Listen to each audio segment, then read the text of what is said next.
afternoon. I'm Victoria Marshall with the latest news from the Washington Watch news desk. House Republicans are planning on holding a vote this week on a bill that would change how Secret Service protects presidential candidates following a second assassination attempt against former President Donald Trump. Speaker Mike Johnson and Majority Leader Steve Scalise both said Tuesday that the House will vote on a bill that would give Trump and Vice President Kamala Harris the same level of Secret Service protection that President Joe Biden gets. Here's what Speaker Johnson said about the assassination attempt earlier today. We're less than 50 days out from the election. We need Donald Trump to be protected, as any candidate of his stature would be. I called the White House yesterday. I made a demand to the White House, President Biden, supply for President Trump the same degree of protection that a sitting president has. He's a former president. I believe he's going to be the next president, and right now he's a candidate under the greatest threat of any candidate in modern political history. It justifies that level of protection. Speaker Johnson also called on Democrats to tone down the political rhetoric that motivates unhinged actors to commit acts of violence. Everybody needs to turn down the rhetoric. You just heard the selection of quotes, the threats that have been made by leading Democrats in this country. It is inexcusable and it is dangerous. It is leading people to be triggered. When members of Congress or the nominee for president of the Democratic Party says that President Trump must be eliminated, or that he's a threat to democracy, or they compare him to Hitler, there are people who are unstable, and it makes them do crazy things. And in related news, Florida Governor Ron DeSantis is taking matters into his own hands. On Tuesday, DeSantis announced that he signed an executive order launching a state investigation into the assassination attempt on Trump at his West Palm Beach golf club. In my judgment, it's not in the best interest of our state or our nation to have the same federal agencies that are seeking to prosecute Donald Trump leading this investigation, especially when the most serious, straightforward offense constitutes a violation of state law, but not federal law. DeSantis has questioned the federal government's ability to properly investigate and prosecute the second assassination attempt in 2 months on Trump. He said Americans are still waiting to learn the motive for the first attempt on the former president's life at a July 13th campaign rally in Butler, Pennsylvania. And in election news, Vice President Kamala Harris talked at length about abortion during an interview yesterday with the National Association of Black Journalists. Over 20 states have passed what I call Trump abortion bans because I understand how we got here. The former president handpicked 3 members of the United States Supreme Court with the intention they would undo the protections of Roe v. Wade. They did as he intended, and in state after state, laws have been passed criminalizing health care providers. I don't know if anyone here has heard most recently the stories out of Georgia. A tragic story about a young woman who died because it appears the people who should have given her health care were afraid they'd be criminalized. In response to Harris's blaming pro-life laws for a Georgia woman's death, conservative commentator Allie Beth Stuckey tweeted, "Malicious disinformation. This woman died from her abortion. She tragically tried to abort her twins via a medication abortion. As is too often the case, parts of the baby were left inside her, which caused her to suffer from fatal sepsis. She died because of the abortion pills and because of the negligence of doctors. She did not die because of any pro-life law." And in other domestic news, major Fortune 500 companies are distancing themselves from an LGBTQ+ rating system after facing anti-woke backlash. A new report shows the rating system, called the Corporate Equality Index, was created by the Human Rights Campaign to ensure that gay employees did not face discrimination. But now it includes a whole host of LGBTQ demands. But major companies are distancing themselves from the scorecard after conservative activists started reporting on it. Ford, Harley-Davidson, and Lowe's are among the companies that announced they would no longer participate in the Corporate Equality Index. Ford Motor CDO Jim Farley told employees that the company stopped participating in external culture surveys, citing the wide range of beliefs held by employees and customers and the evolving legal environment. And those are today's headlines. I'm Victoria Marshall. Up next is Washington Watch with Tony Perkins. We'll see you tomorrow with more news. From the heart of our nation's capital in Washington, D.C., bringing compelling interviews, insightful analysis, taking you beyond the headlines and sound bites into conversations with our nation's leaders and newsmakers, all from a biblical worldview. Washington Watch with Tony Perkins starts now. They are bringing criminals into our country. They are allowing them into our smallest towns, and our people are dying. That was Patty Morin on Capitol Hill earlier today, testifying at a hearing of the Homeland Security Committee. Her daughter, Rachel, was raped and murdered by an illegal Salvadorian migrant, Victor Martinez Hernandez. This is Washington Watch. Thanks for joining us. We'll discuss today's hearing on how the Biden-Harris open borders policy is undermining the safety and security of Americans, with Oklahoma Congressman Josh Burkeen, a member of the Homeland Security Committee. Also, a tale of two chambers. We have less than 2 weeks now before September 30th. If the House and Senate do not act by then to extend government funding, the government will shut down. And there will be no ambiguity that it will be a Republican shutdown. That, of course, was Senate Scare Leader Chuck Schumer. But who is really to blame? We've funded over almost 73% of federal spending off the House floor in complete and total votes. The process bogged down. You know why? Because Chuck Schumer and the Senate have not put one appropriations bill on the floor. They have not even begun to do their job. So it is the Senate that has put us in a situation to have a CR to not shut the government down. That was House Speaker Mike Johnson earlier today. We're going to talk with Ohio Congressman Warren Davidson, a member of the House Financial Services. Also earlier today, members of the Family Research Council policy team participated in a briefing of the Congressional Family Caucus, which is led by Congresswoman Mary Miller. The briefing was on measures designed to protect children from gender experimentation. Walt Heyer, senior fellow at Family Research Council and founder of SexChangeRegret.com, will join me later. Hezbollah militants in Lebanon were shaken again today by a second wave of explosions as walkie-talkies detonated, killing 14 and injuring 450, according to Reuters news service. Always the useful tool of the terrorists, the UN High Commissioner for Human Rights has called for an independent investigation into the exploding pagers. The United Nations Security Council has also called for a meeting on Friday to discuss the blast. UN Secretary General Antonio Guterres had this to say. This event confirms that there is a serious risk of a dramatic escalation in Lebanon, and everything must be done to avoid that escalation. Well, and I can assure you the United Nations will not solve the problem. We're going to get an update on Israel and the war from Carolyn Glick, senior contributing editor of the Jewish News Syndicate, who just arrived in Washington from Israel. That's coming up a little bit later. All right, as we speak, the House is moving forward on a continuing resolution for government funding that would extend funding into March past the unaccountable end-of-year lame duck session of Congress. Democrats oppose this legislation because they want to set the table for another bloated end-of-year omnibus package that allows for more spending. Also, they do not want the SAFE Act, which would keep illegal aliens from voting in federal elections. Joining me now with the latest is Congressman Warren Davidson. He serves on the House Foreign Affairs Committee, the Select Committee on Weaponization of the Federal Government, and the Financial Services Committee. He represents the 8th Congressional District of Ohio. Congressman Davidson, welcome back to Washington Watch. Always an honor to join you, Tony. Thanks for talking with me. So the vote is, the debate is happening right now.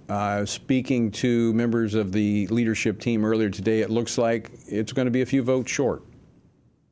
Yeah, it's not expected to pass. And of course, Democrats aren't giving, they might give some, which is a little bit of a surprise, but there won't be enough Democrats that support it. And for Republicans, we have this, kind of odd mix of people that are panicking, oh, we can't possibly risk anything. They apparently ran for Congress to keep everything going just the way that it is.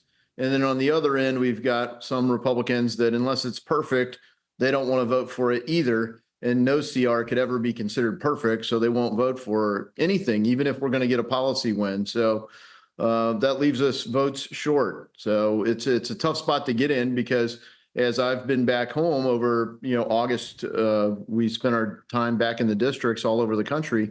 I don't think anyone said, please keep the government going just the way it is.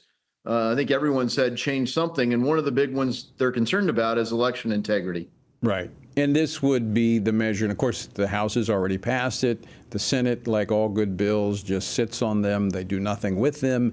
But this being attached to a must-pass piece of legislation could give a little extra push to it, could it not? Yeah, that's the goal, is to put it on something that the Senate has to deal with. They've been able to ignore the fact that we passed H.R. 2 last year to actually secure the border. And I think that's a valid question. Why not just make sure that we don't have illegals here in the first place? Then you don't have to stop them from voting because they're not here to vote. So we tried H.R. 2 for a long time. We couldn't get a vote on that from the Senate. Now we're at least saying, well, as we have an election that's going to be largely about how do we deal with the illegals that are here, let's make sure that they can't participate in this election. And as we speak, you've got states like Arizona that are found to, oops, we did it again. We've got almost 100,000 people that are not citizens that they registered to vote. The other aspect of this is to break a cycle. I mean, we've seen this last year. Of course, we did see something different out of the House to avoid the massive omnibus that the Democrats have become so accustomed to putting Congress up to at the last minute, last few days of December. So this would push it into March. It looks like what Chuck Schumer's pushing for, Democrats are pushing for, is another year-end CR or another year-end omnibus. I mean, do your colleagues not see that coming?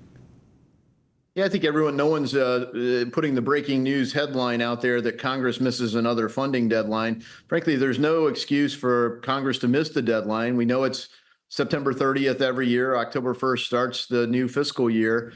But if there is ever a reason to say, well, maybe we shouldn't do the deadline, it would be in a presidential year, because it is going to be front and center to the election between Kamala Harris on the one hand and Donald Trump on the other, which direction we're going to go on all sorts of policies. And it makes it pretty high stakes. So I think the thing that really is fair to the country is to say, look, there are very different views. Let's put these things on the ballot and deal with them in the first 100 days. And so that's I think, a reasonable thing. Short of that, we know that Republicans, even if we do win in November, if we allow this to expire in December, which is the traditional Christmas omnibus, Republicans are going to get rolled one more time because Joe Biden going out, or then we have the risk of a shutdown that would carry on for as much as a month going into the new administration. Well, I'll have to say, I've never been an advocate for shutdowns, but if that's the case, we come to December because of what the Democrats wanted to do in a massive spending bill, that would be the time to shut the government down at that point, if that's what they want. I want to switch gears, Congressman, to talk about today. The Fed announced a half percentage point drop in interest rates. They're now concerned that the economy might be stalled. They're citing the jobs numbers. Could this be the result? I mean, we could see the economy stall with the decrease in jobs, but could this be in part because of the dishonest reporting that we've seen by the Biden administration on job growth? Yeah, I mean, that's the thing. This exposes the Biden economy as complete fake news. It's been misinformation and disinformation to say the economy's strong. Households have been jumping up and down saying, pay attention to us. We can't afford anything. Debt's going through the roof. And they've looked at macroeconomists saying, no, everything's fine. Well, the average might be fine because some of the wealthiest people are flush with cash. They're in a great financial position.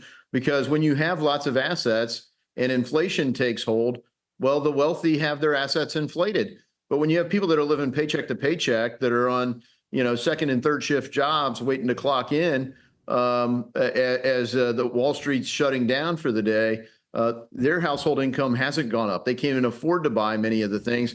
And so debt has really risen. Consumer debt has been. So it looks like the Fed's finally paying attention to the fundamentals in the economy. It says that they actually believe the corrected numbers and not the fake reports up front. But this is, as you just pointed out, this has real life implications for the average American. You've got the Biden administration that has had to revise, and minor revisions are not unusual, but they've had to make significant revisions. The last time, over 800,000 jobs that they misreported that weren't there. I mean, and people are making, as the Fed being one of them, making financial decisions that affect the entire country based upon these numbers. This would suggest that this is not an administration that can be trusted. No, they haven't proven trustworthy. And even the numbers that they were saying up front didn't get the right scrutiny. Even if they were true, it was, well, you reopened the economy after artificially keeping it closed. That's not exactly a sign of future expansion. That's just a recovery from not really just pandemic risk, but government risk, where governments mandated lots of things be closed. People knew there was a pandemic, but governments all over the world imposed limitations on supply. So when you added all that extra money into the economy, not just in America, but in a lot of places around the world, of course, it was going to create inflation. And they tried to deny that for the longest time. Now it says, yeah, we are confronting it. We're going to have to address it just to keep the economy having some sort of momentum. Congressman Davidson, I know you're going to have to run here in just a minute. A final question I want to ask you here is, we're up in an election season. Congress is going to be here for a couple more weeks, and they're going to break and go back home. As you travel the country, back in your home state of Ohio as well, what are you hearing from voters? What is top of mind? I mean, I think top issues are the economy, and inflation's the top of the issues in economy. Affordability might be a different way to phrase that. I can't afford the things that I used to be able to afford. There's a lot of concern about national security. And if you look at Kamala Harris, Dick Cheney endorsing her says they're definitely going to embrace the more wars in more places, the as much as it takes, as long as it takes foreign policy that has gotten into this mess under the Biden administration. And then they're concerned about our border. Every area has become a border problem. Even when you have legal refugees, you can see any community can be overwhelmed. And one of the big reasons is because of chain migration. So there's a real desire to reform those three things. Those top three issues are all at odds with what the Biden-Harris administration has done and what Democrats are promising. So I feel optimistic Republicans are going to perform very strongly in this election. Yeah, it is a policy-driven election. Warren Davidson, always great to see you. Thanks so much for joining us today. Likewise. Thank you, Tony. God bless you and all your viewers. Thank you. Congressman Warren Davidson of Ohio. Hey, this is the reason we need to pray, we need to vote, we need to stand. I'm going to say something here. We've got some serious challenges in America, all right? And I think however the election goes, we're going to have problems. We're either going to have problems or we're going to have big problems. We've got to be prepared as Christians in this country to be a part of the solution. We need to be praying for our government. We need to be voting. And then we need to be standing for truth, pointing the way. And that's a part of what we're going to be focusing on at the Pray, Vote, Stand Summit here in our nation's capital, October the 3rd through the 6th. And I invite you to come and join us as we pray, and we will be praying. And we will be preparing to vote, and we'll be getting the tools out to educate other voters. And then we're going to make a commitment that we are going to stand for truth. All right, don't go away. We're coming back with more Washington Watch right on the other side of this break. Are you a Christian parent looking to raise a spiritual champion in today's culture? Renowned author George Barna has written a new book, Raising Spiritual Champions. This book offers valuable insights based on extensive research conducted by George Barna, the Family Research Council, and Arizona Christian University. Learn how to help your children discern biblical truth and find compelling meaning and purpose. Don't miss out on this essential resource for parents. Order your copy today. Hello, I'm Jody Heiss, president of FRC Action. Here in America, we thank God for the right to vote, and we can all agree on the importance of this upcoming election. Many of us want to support candidates who share our values, but we're not comfortable supporting the big national political organizations. Well, we have a solution for supporting candidates through FRC Action's Faith, Family, and Freedom Fund. Being a super PAC, It allows for unlimited individual and corporate donations, so we can endorse and fund campaigns for people who share our values. By giving to this fund, we're able to pull all of our contributions together and support and endorse like-minded candidates. That's how we move the needle. So let's be the best stewards possible and get the most out of our political contributions by uniting our efforts. For more information or to contribute, visit faithfamilyfreedomfund.org. Thank you so much, and God bless you.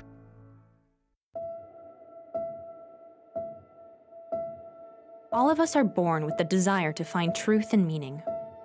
Where did I come from? What happens when I die? While our answers to these questions may divide us, we are united in our need for the freedom to answer life's biggest questions and make life's biggest decisions for ourselves. That's why religious freedom matters for everyone. Religious freedom matters because the powerful have long wanted to control those who are less powerful. Religious freedom matters because the freedom of those who are different is often threatened by those who believe different is dangerous. At the Center for Religious Liberty at Family Research Council, we promote religious freedom for everyone because the only alternative is religious freedom for no one. We encourage Americans and the American government to engage and advocate for the persecuted, and they do. We work every day to bring good news to the afflicted, to proclaim liberty to captives and freedom to prisoners. We do it because that's what Jesus does. We work to give freedom to others because we ourselves have been set free.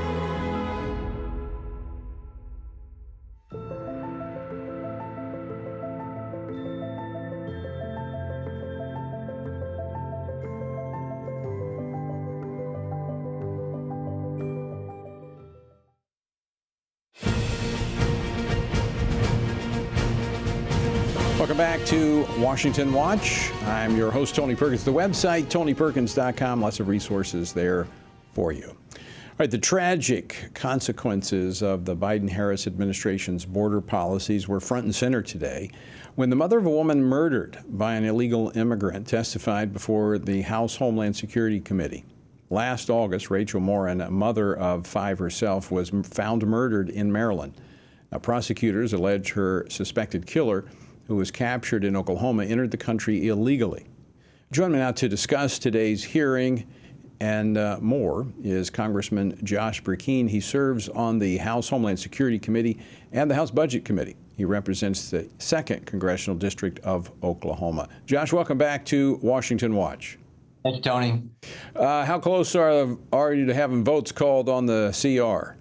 I'm not sure about the exact time, but it's going to be this evening. Okay. All right. I know debate is going on. I didn't want people to know where you were going if you jumped up to run and vote. So let's talk about the hearing today. Any new information? Let's talk about what you heard. Well, I was engaged in another conversation with Ways and Means, and so I came over late. I did not get a chance to hear her testimony, but very much aware of of the reason she was there. This mother's daughter was not only murdered but also sexually assaulted by an illegal immigrant. There were warning signs of this individual, and just the lack of vetting that takes place. And then even once some vetting occurs and these people have broken laws or are allowed to remain in this country unless it's major infractions. And I went down one by one, except for one of the witnesses who the Democrats had brought in, who was not going to admit that we are in an unsafe environment. But 2 people from San Diego, along with the mother, they all just readily state what we all know intrinsically, and that is that you are less safe than you were a year ago. You're definitely less safe than you were 2 years ago, and definitely than you were 3 years ago because of this administration's policies. I think many moms and dads that may be watching your program know that you're probably making decisions in terms of whether it's high school or elementary age kiddos, that you're keeping a much closer watch on them when they're going out in public now because of stories like Miss Morin's has experienced personally. It's so tragic. So Josh, let me ask you this question. We really don't know the number of illegal aliens that are in the country. I mean, the number ranges from 12 million to 18 million. And not all of them are violent criminals, but there are enough to make Americans insecure, feeling insecure, but also their safety being at risk. Let's talk about the discussions. What do we do? What's going to take place? Let's say the border policy is fixed, but you have all those folks here in the country. What do you do?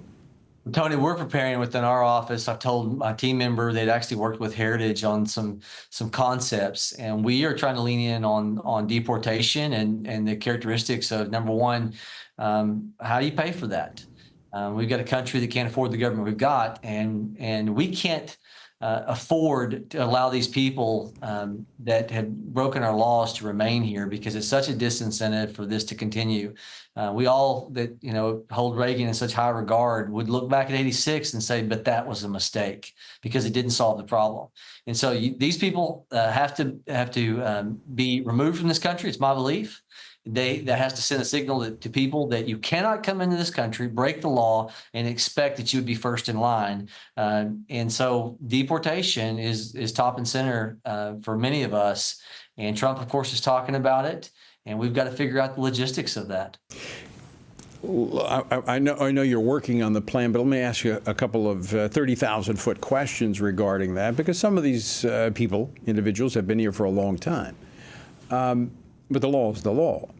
What do you say to those who say, well, it's not really the Christian thing to do to uproot these people who have been here in this country and deport them?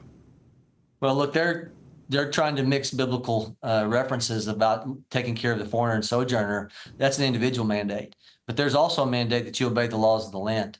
And we've got people who've broken the laws of the land. And so, there's also the biblical admonition that when there's not, I think it's in Ecclesiastes, it talks about when there's not punishment for wrongdoing, it incites more wrongdoing. And I'm botching that passage of scripture, but that's what happens when there's not consequences. It creates the atmosphere where lawlessness is compounded. And so we've got to make sure that the rule of law is upheld in the United States, or we're asking for law breaking to the nth power to continue. Let me follow that train of thought for just a moment, because it ties into my next topic. And I want to quote from Proverbs chapter 28, where it says, for the transgression of a land, many are its princes thereof. But by a man of understanding and knowledge, the state thereof will be prolonged. That's the King James Version. But you also have been weighing in on yet another attempt to assassinate former President Donald Trump. This speaks to violence, turbulence, an unsettled country. I mean, that lawlessness is manifesting itself at every level. Yeah. Tony, they're tied, and you're pointing to it. They're absolutely tied. We are projecting, when we don't have consequences for infractions, that we're inviting more infractions into a greater level, a greater degree. And lawlessness compounds lawlessness.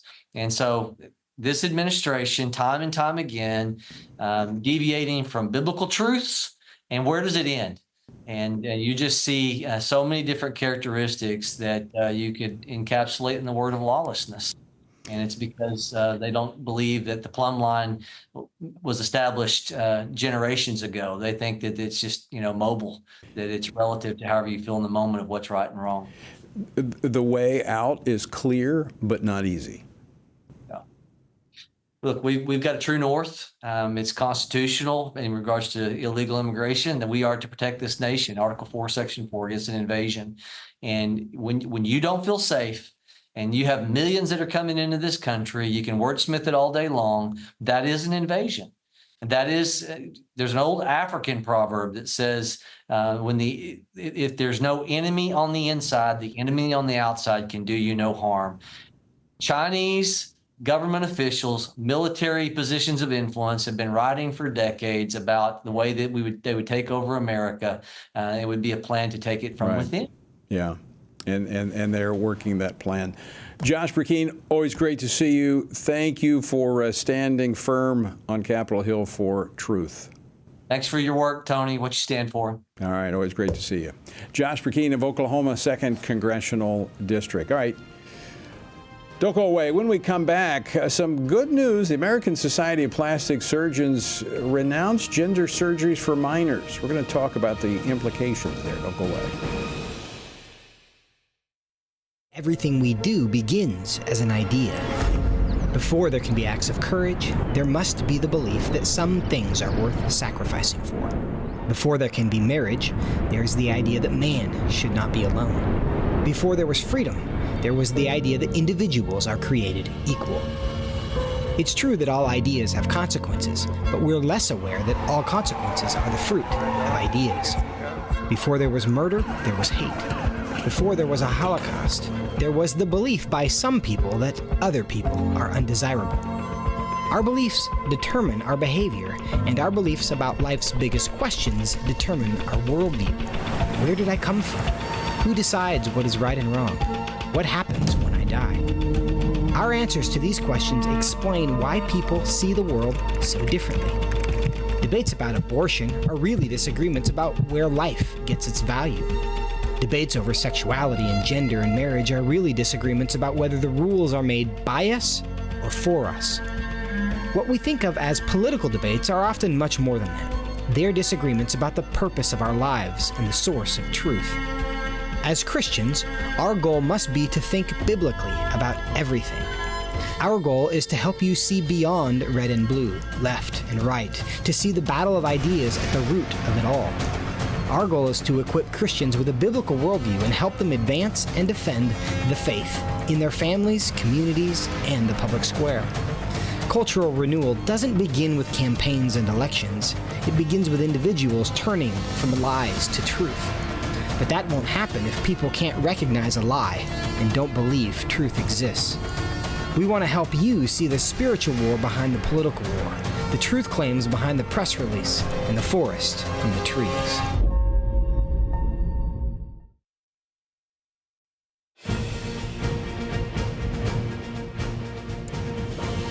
This is Washington Watch. Good to have you with us on this Wednesday afternoon. The website is TonyPerkins.com.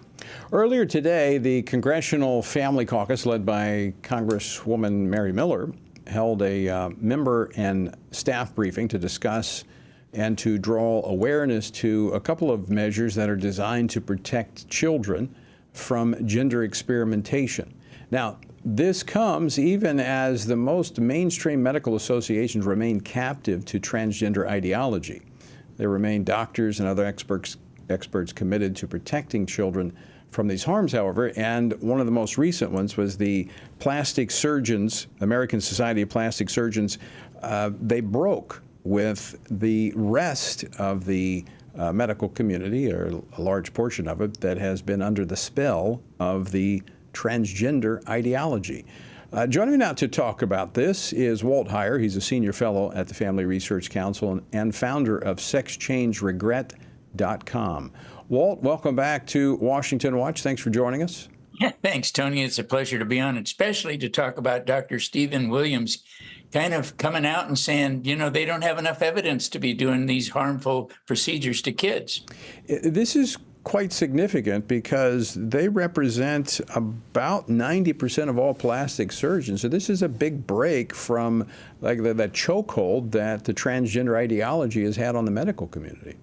Yeah, it is. And I think it's more significant than we might even realize, in that he's a plastic surgeon. And what we're really doing with the children, this is plastic surgery. We haven't changed. They haven't ever changed anybody's gender.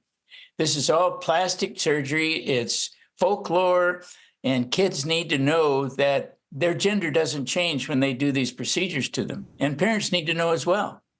Yeah, you just kind of, I mean, you're just changing the appearance. You're not dealing with the underlying issues at all, nor, I mean, you're lying to kids. I mean, you're actually lying to them. That's right. And I've always said that, Tony, the one thing they do is devalue them when they lie to them by telling them they can change genders, and then they dehumanize them by giving them hormones, and then they destroy their ability to function as a male or female when they perform surgery on them. It's a sad case, but I'm glad this doctor stepped up. So Walt, you have been doing this for a number of years. You have your story, which has brought you to this point of trying to help other people. Let me ask you this question. As we've seen more visibility to this issue, and of course you were a part of the briefing on Capitol Hill today to talk about these measures to protect children, are you getting more people reaching out to you that are coming out of detransitioning? A lot more people are reporting harm. And the reason for it is, Tony, is because they did procedures on a lot more people. People fell for this. You know, we had the social contagion where young people wanted to do what their friends were doing, join a group, or we had the online indoctrination on their computers, especially during 2020 when kids weren't going to school. So those two factors really kind of put a big spike in the number of children who are identifying as transgender. Tell us a little bit about today's briefing on the Hill. Yeah, well, there was Chloe Cole, Prisha, and myself that testified along with Dr. Van Meter. And we were really able to punch some big holes in the whole advocacy thing about the help. We know everybody gets harmed by this. When I say everybody, I mean everybody gets harmed. At some point in time, Tony, I have people that write to me at Sex Change that regretted either 3 weeks after the surgery all the way up to 40 years after surgery. So, and those at 40 years said they waited 20 years to admit that it was a bad thing for them to do. So I think we had a real good impact on the panels that we did, 2 panels, one at 8 and one at 3. And so I was really glad to be a part of it. Walt, do you think that the more robust conversation that's taking place, like we're having here, in addition to major medical societies coming out, associations coming out and say, hey, we're not doing this, the science isn't there, we're putting the brakes on it. Could we be at a tipping point? Could we see more of this ahead? Yeah, I think the tipping point's coming, Tony, because what's going to happen is more and more lawsuits. One of my clients that I started with 3 years ago just settled a lawsuit with one of the major surgery companies in California. And so I think it's going to be the lawsuits that are coming that are going to bring him down, because I've already had one doctor report that he's not going to do it because his medical malpractice insurance went up to like $1 million a year. He said, I can't afford it. Yeah, I agree. I've been having conversations with trial lawyers who usually are on the other side of issues with us, but when they see the dollar signs and the bad medicine, they actually become allies. Walt Heyer, I want to thank you for joining us, and thanks for the great work that you're doing. Thank you. It's a pleasure to be on. Take care, Tony. All right, Walt Heyer. You can find out more about Walt. Go to TonyPerkins.com. All right, this is just one of the examples of what we're doing to protect children. And this week, you can have 3 times the impact with your partnership with FRC as a part of our Children First campaign. And your gift of $30 or more, you'll actually receive a copy of a book by George Barna. It's Raising Spiritual Champions. You know, we've got to get our children at the young age. A worldview is shaped between 15 months and 13 years. We got to get them early so we can prevent them from being taken advantage of, lied to, and their lives nearly destroyed. And that's what's happening in this gender ideology movement. And it starts in the home at the earliest of ages.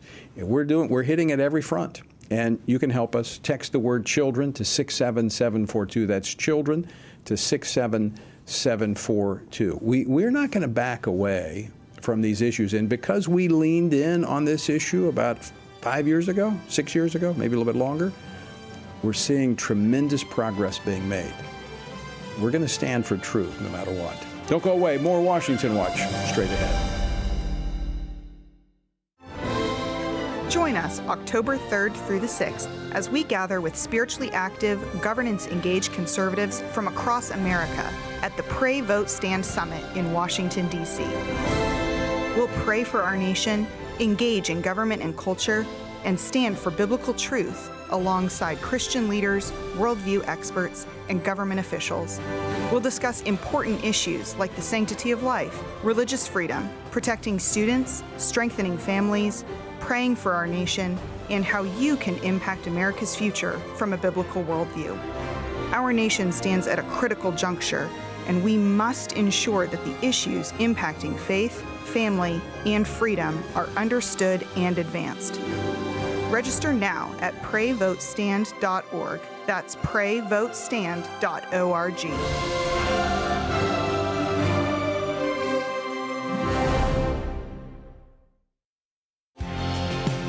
Jesus said in John 15, "These things I've spoken to you, that my joy may remain in you, and that your joy may be full." In 2024, in these divided and uncertain times, how can this be possible? By abiding in Him through His Word. At Family Research Council, we want to help you do that, which is the reason for the Stand on the Word Bible reading plan. In just 10 to 15 minutes each day, you will have read the entire Bible in just 2 years. But more importantly, you will be abiding in Him daily. Find our Bible reading plan at frc.org/Bible. And join Tony Perkins each weekday for a 10-minute devotional inspired by the daily reading and designed to encourage you on this journey through the Bible. Listen on Apple Podcasts, Spotify, and YouTube. And remember, the grass withers and the flower fades, but the word of our God will stand forever. Research has found that there are 59 million American adults who are a lot like you. There are millions of people around the country who are born again, deeply committed to practicing their faith, and believe the Bible is the reliable Word of God. But that's not all. They're also engaged in our government. They're voters. They're more likely to be involved in their community, and they're making a difference in elections. The problem is that a lot of them feel alone too. We want to change that. FRC wants to connect these 59 million Americans to speak the truth together, no matter the cost. If you want to learn more about this group and what it means to be a spiritually active, governance-engaged conservative, or if you want to find out if you are one of these sage cons yourself, join us. Go to frc.org/SAGECON, SageCon, to learn more. That's SAGECON, SageCon, to learn more.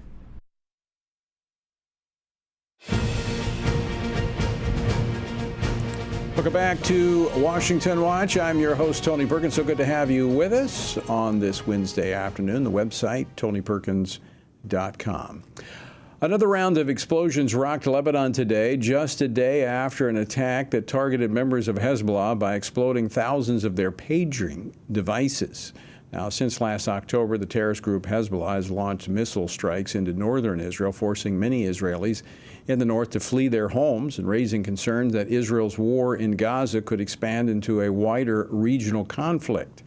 Well, today there was a second wave of explosions with walkie-talkies exploding. Another dozen plus militants were killed in this attack. What do we anticipate in the Middle East? We're nearly 1 year into this war. This is the longest war that Israel has had since its founding in 1948. And quite frankly, I don't see an end in sight. Joining me now in studio to discuss this is Carolyn Glick. She's a senior contributing editor at the Jewish News Syndicate and host of the Carolyn Glick Show on JNS. Carolyn, welcome in person here to Washington Watch. It's great to be in your studio for the first time, Tony. Thanks for having me. And the timing's a little better. It's not midnight. No, exactly. So let me start with what I just said there. You're much closer to it than I am, but I don't see an end in sight right now. Well, I mean, I think that we have to win. You were talking in the intro about this becoming a regional war, but really it's been a regional war. It's been a seven-front war that Iran has been waging against Israel through all of its proxies in Lebanon, in Gaza, in Judea and Samaria, in Syria, in Iraq, in Yemen, and from Iran itself. So we're talking about a regional war that's been going on, and then the question just becomes how are the different fronts going to develop? So in Lebanon, we've seen a massive escalation in the missile attacks on Israel by Hezbollah over the past couple of weeks, where we've been seeing over 100 missiles shot into Israel a day. The landscape has changed over the past year in northern Israel because they've destroyed large swaths of our forests and the homes themselves in a lot of these communities have been destroyed so that the people have been refugees. They've been out of their homes since since mid-October. And when they get back, you're going to have dozens and dozens of homes in their communities in cities like Kiryat Shmona or Metula or in the kibbutzim that just no longer exist.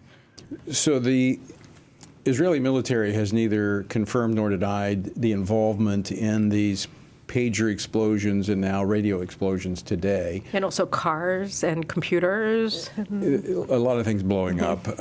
In reading press reports, obviously anonymous sources, saying that this was a part of a initial wave of expanding military involvement into Lebanon, and that they had to act prematurely because the devices were discovered, but this was actually going to be a diversion of an invasion into Lebanon in the north. So are we that close to seeing the IDF now? I know they're moving troops to that region. Are we finished with Gaza for the most part and now moving to the north? We're not finished with Gaza. We just buried 4 soldiers today who were killed yesterday in Gaza, one of them from where I live in my community. But no, we're not done. We're in a multi-front war. There's nothing we can do about it. We have to continue fighting in Gaza, and it's very difficult because as a maneuver force, the Israel Defense Forces is quite small. So it means that you have to scale back your operations in Gaza in order to have the forces that you need in order to carry out a conventional battle in South Lebanon. So it's very difficult. It's a lot of juggling of the forces and trying to prevent exhaustion of the forces as well and of our reservists. So it's a very difficult situation. Luckily, when you talk about previous conflicts, Israel's economy is much stronger now than it was in previous wars, so that we're able to withstand prolonged battles, but it's very difficult and it demands a massive sacrifice from the people. I want to ask you a question. I'm going to come back. I want to play a clip of Kamala Harris, but I want to ask you something. You mentioned to me, we were together last night, and you mentioned something about Israelis, the Jewish people, over the last year, drawing from their from biblical faith. Yes. And you made a comment that you saw a stream of people talking about, after these explosions took place, making references to biblical occurrences. Yes, to the rape of Dinah in Genesis 34. And, that Simeon and Levi going into Shechem and taking revenge on the men for raping their sister.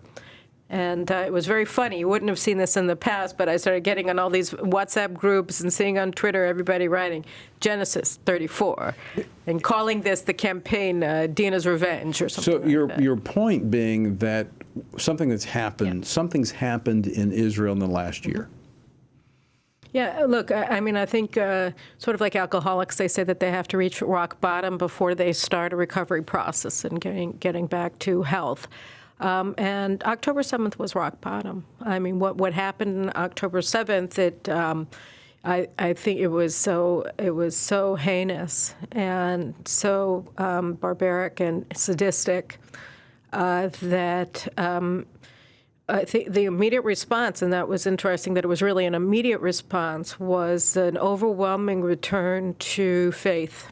So we're seeing this prompting the Jewish people and the Jewish state to return to God. Yeah, very strongly. And you see that even in pop music, that the songs that everybody's are singing, they all have biblical allusions. Many of them sound more like prayers than rock songs. And a lot more open and very fervent prayer among our soldiers before they go into battle, while they're there. A lot of Torah study in Gaza going on between battles. I mean, things that were happening, but more on the margins of the IDF. You've not seen this before. Not to such an extent, not to in such an overwhelming way that it's not just soldiers who are from religious communities, but everybody.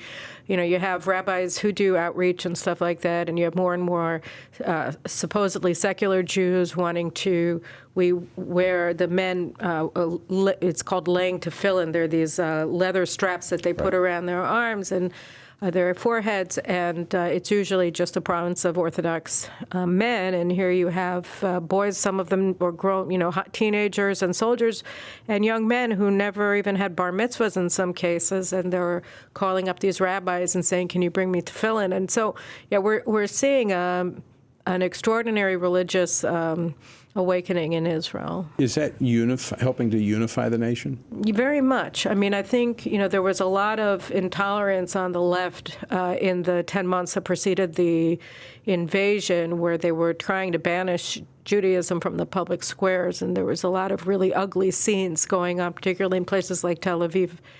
And I don't think that they could happen anymore, because they made everybody angry at the time, but it wouldn't be tolerated any longer. And I think, people are realizing that, what happened on October 7th happened because we're Jewish. Yeah. And if we want to withstand this challenge to our survival, then we do it as Jews. And do you think this is drawing the Jewish and the Christian population, Bible-believing population, closer together? I think so. From a Jewish perspective, I think that the less tied to God and to the Torah that a Jew feels, the more threatened they feel by people of faith who support them because of their faith. Because if the Jews don't have it, then they feel more threatened than supported. And so I think that the more fervent Israeli Jews are in our belief and attachment to our traditions and to our faith, the better we are as partners to Christians in the world who support us as well, because they believe in Scripture. So I think, and are drawn to the Holy Land and to God's people. So I think, yes, I think that that's true, that the more confident you are in who you are and the more knowledgeable you are, the easier it is for you to recognize your friends and stand with them. Well, we share the book. Mm-hmm. And it's a good book. It is a good book, and we are grateful, because most of it was written by Jewish people, and we're grateful for that. All of it from our perspective. True, the Old Testament. I want to go to another topic. I want to go to a comment made by Vice President Harris, in particular about there's been weapons allocated by the Congress. Yep. House Speaker Mike Johnson specifically working on this, taking some real hits to fund Israel, which included weapons needed to finish the task. Right. Those have been held up. Play clip number 8. But in the way that we send weapons, in the way that we interact as their ally, are there specific policy changes? Well, Eugene, for example, one of the things that we have done that I am entirely supportive of is the pause that we've put on the 2,000-pound bombs. And so there is some leverage that we have had and used. Okay, so that was Vice President Kamala Harris with Politico White House correspondent Eugene Daniels. They've held up weapons allocated by the Congress to use those as leverage.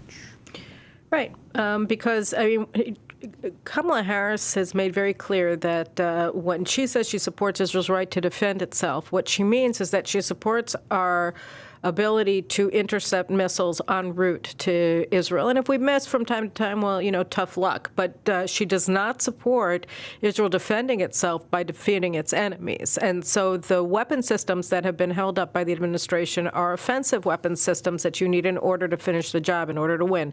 So you said we've never faced such a prolonged war before. We've never fought wars for so long before. And that has a lot to do with the White House's opposition to an Israeli victory, which is shocking given the stakes in this war and the nature of our enemy, Iran and its terror proxies. But that does seem to be the position of this administration. Their view is kind of, if they break into your house, you can defend yourself, but you can't keep them off your property. No. They're not. If they're in your front yard, that's okay. It's only if they come in and start raping your wife. Yeah, that's not allowing a nation to defend itself. No. And sometimes you actually have to go and eliminate the threat in order to secure. And America knows that. We do the same thing. I want to play another clip because as we talk about resolution, bringing a managed peace to the Middle East, you have to have a clear vision of what that looks like. I'm not sure she has that. Play clip number 7. We have to agree that not only must we end this war, but we have to have a goal of a two-state solution, because there must be stability and peace in that region, inasmuch as what we do in our goal is to ensure that Israelis have security and Palestinians in equal measure have security, have self-determination and dignity. Okay, Gaza was under control by the Palestinians since 2007. 2005. Well, right, 2000. They've had that property, but they elected the Hamas in 2007, and they had total control there. That's just a little strip of land. When you're talking about a two-state solution, we're talking about literally the heart of the land of Israel, Judea and Samaria. Right. How does that work out? It doesn't work out. I mean, if they could cause the kind of damage to Israel, overrun our communities, committed a one-day genocide on October 7th from within our territory, from Gaza, from that little, smidge of land that they've been sovereign in since 2005, 2007. And what would they do if they had the commanding heights that control Ben Gurion Airport, that control the eastern border of Israel to enable invasion from the east? What would they do if they were inside of Jerusalem, having control over part of the city? I mean, this is just an invitation for genocide, and because there's this myth that there are these moderate Palestinians, that they want peace with Israel, but that's what's called the Palestinian Authority, and they're funded by the United States. Their security forces are trained by the United States, etc., and they are as dedicated to the annihilation of Israel as Hamas is. I'm going to ask you to speculate, because I can't figure it out. I mean, anyone who literally knows what's happening and has been to Israel, which any of our leaders should have gone there, stood on the heights there in Samaria and looked into Tel Aviv and into the Mediterranean. How do they think that this works?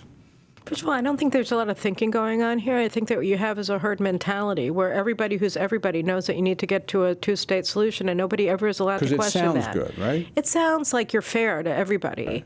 But what you're not doing is you're not standing with your ally. You're standing with people who support the annihilation of your ally, and actually, they were the ones cheering out in the streets and passing out sweets on September 11th. From our perspective, and I think you would share this, we believe, evangelical Bible-believing Christians, this land was given to the Jewish people. It's not ours to tell you to give it up or anybody else. Even if you take the spiritual aspect out of it, can you imagine the Americans telling the French that they have to quit Paris? I mean, just on that basis, it's appalling. But of course, why are we there? We're there because we're Jews. Where are Jews from? From Judea. What has been the capital of the Jewish people since time immemorial? Jerusalem. Right. It's very troubling, but very important that we get this right. Carolyn, always great to see you, and always love having you on the program so that we can keep our viewers and listeners informed as to what's going on. It's always a pleasure and a privilege to be on your show with you. Thank you, and it's exciting to be here in your studio for the first time. All right. Well, have a great evening. And folks, I want to thank you for joining us as well. And I do want to encourage you to pray for Israel. In fact, at the Pray, Vote, Stand Summit, we're going to be praying for Israel just a couple of days before the first anniversary of October 7th. So I invite you to join us, prayvotestand.org. You can find out more about how you can be here. Until next time, I leave you once again with the encouraging words of the Apostle Paul found in Ephesians 6, where he says, when you've done everything you can do, when you've prayed, when you've prepared, and when you've taken your stand, by all means, keep standing. Washington Watch with Tony Perkins is brought to you by Family Research Council and is entirely listener-supported. Portions of the show discussing candidates are brought to you by Family Research Council Action. For more information on anything you heard today, or to find out how you can partner with us in our ongoing efforts to promote faith, family, and freedom, visit TonyPerkins.com.